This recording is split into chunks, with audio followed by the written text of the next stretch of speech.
Heartbeat Film House YouTube නාලිකාවට ඔයාලා හැමෝමව සාදරයෙන් පිළිගන්නවා.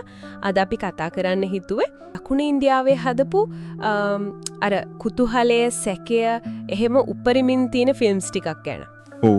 මේවා නිකන් කතා නෙවෙයි, අර බලන කෙනාව අන්තිම වෙනකම්ම අල්ලලා තියාගන්න જાතිය ඒවා. ඇත්තටම දකුණු ඉන්දියා සිනමාවේ මේ මර්ඩර් මිස්ට්‍රි જાතිය ෆිල්ම්ස් වලට විශේෂ තැනක් තියෙනවානේ. ඒ කතා ගොඩනගන විදිහ, චරිත, අර අනාපේක්ෂිත දේවල් එහෙම ප්‍රේක්ෂකයාව අල්ල ගන්නවා හොඳටම. අපි බලමු නේද මේ අතරින් ටිකක් විශේෂ ඒවා කිහිපයක් ගැන. හරි. මුලින්ම ගමුද 2022 ආපු 12th Man. හොඳයි. යාළුවෝ 11 දෙනෙක් ට්‍රිප් එකක් යනවා. හෝටල් එකේ නවතිනවා. පවුද උදේ බලද්දි එක්කෙනෙක් මැරිලා. හරිම ක්ලාසික් ස්ටාර්ට් එකක් නේද? අර ක්ලෝස්ඩ් රූම් සීන් එක. ඔව්. එතනට එන දොරොස්වෙනියා. අර චන්ද්‍රශේඛර් කියන පොලිස් ඔෆිසර්. එයා තමයි 12th Man කියන්නේ. හරියටම. ඉතින් එයාට තමයි හොයන්න වෙන්නේ කවුද මේක කළේ, ඇයි කියලා. මේකේ දක්ෂකම තියන්නේ අර සීමිත ඉඩක යාළුවෝ ටික අතරම සැකය ගොඩනැගෙන විදිය. හැමෝම සැක හිතනවා ඇති නේද වෙබඩ? අනිවාර්යයෙන්ම එක වෙලාවට හිතනවා මෙයා වෙන්නේ නැති. නෑ අරයා වෙන්නේ නැති කියලා. IMDb එකේ 6.8 වගේ තියෙනවා. අර ජියෝ සිනමා එකේ හින්දියෙන් බලන්න පුළුවන් නේද? ඔව් එහෙම තමයි තිබ්බේ. කතාවේ අර කවුද කලේ කියනකට වඩා ඇයි කලේ කියන එකට යනවා වගේ නේද දැනෙන්නේ? ඒකේ තමයි. අර රහස් එළි වෙන විදිහ, චරිත අතර සම්බන්ධතා, ඒ ටික තමයි කතාව ඉස්සරහට ගෙනියන්නේ. හරි. එතකොට cold case 2021 ආවේ. ඒක පොඩ්ඩක් වෙනස් වගේ නේද? පොලිස් කතාවකුයි අර හොල්මන් කතාවකුයි වගේ දෙකක් යනවා කිව්ව නේද? ඒක තමයි විශේෂත්වය. එක පැත්තකින් පොලිස් ඔෆිසර් සත්‍යජිත් එයාට හම්බ වෙනවා අවුරුදු ගාණක් පරණ මිනියක්. ඒකේ පරීක්ෂණයක්. අනික් පැත්තෙන් අදිති කියලා කෙනෙක් දරුවත් එක්ක අලුත් ගෙදරකට යනවා. එහෙ අමුතු දේවල් වෙනවා. අద్భుත දේවල්. ඉතින් මේ කතා දෙක වෙන වෙනම ගිහින් එක තැනකදී මීට් වෙනවා. ඒක සම්බන්ධ වෙන විදිහ තමයි කුතුහලය. IMDb 6.1ක් වගේ නේද ඒකට තිබ්බේ. ඒ වගේ තමයි.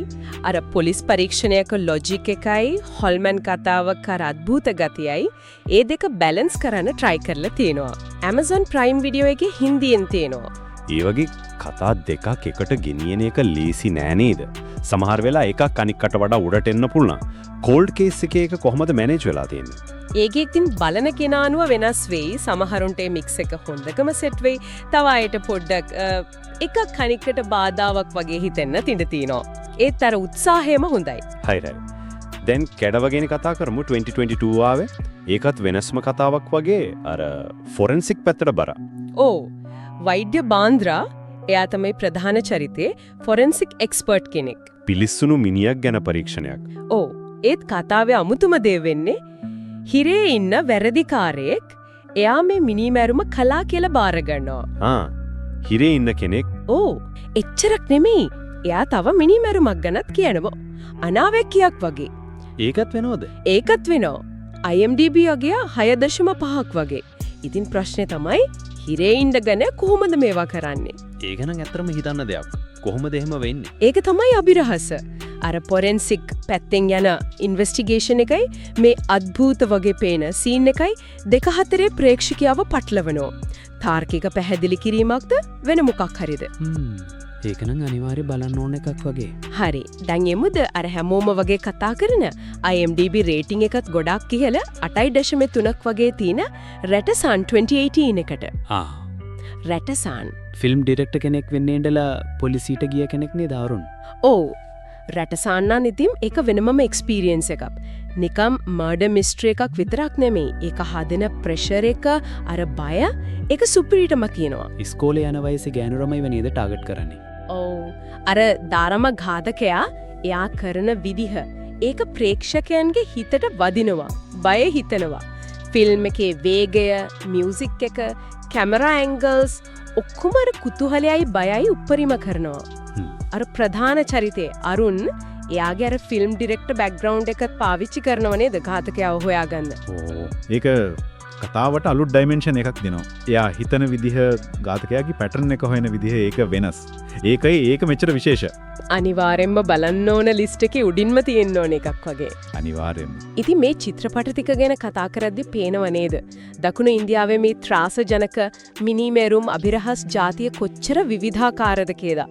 එකක්වත් එක වගේ නෑ. හරියටම හැම එකකින්ම ලැබෙන අත්දැකීම වෙනස්. සමහර ඒවා සයිකොලොජිකල් පැත්තට බරයි, සමහර ඒවා ඉන්වෙස්ටිගේෂන් ප්‍රොසෙස් එකට බරයි, තව ඒවා අద్භූත දේවල් එක්ක යනවා. මේ වගේ විවිධත්වයක් තියෙන නිසා තමයි දකුණු ඉන්දියන් ත්‍රාසජනක සිනමාවට මෙච්චර ඉල්ලුමක් තියෙන්නේ. ඇත්තටම. ඉතින් මේවා ගැන කතා කරනවට වඩා හොඳයි බලන එක නේද? ඒ අත්දැකීම ගන්න එක. ඒකන සහතික ඇත්ත. ඉතින් මේ වගේ සුපිරි ෆිල්ම්ස් රස විඳින්න, ඒ වගේම තවත් අලුත්ම සිනමා තොරතුරු දැනගන්න Heartbeat Film House අපිට එක දිගටම ඉන්න කියලාත් මතක් කරනවා.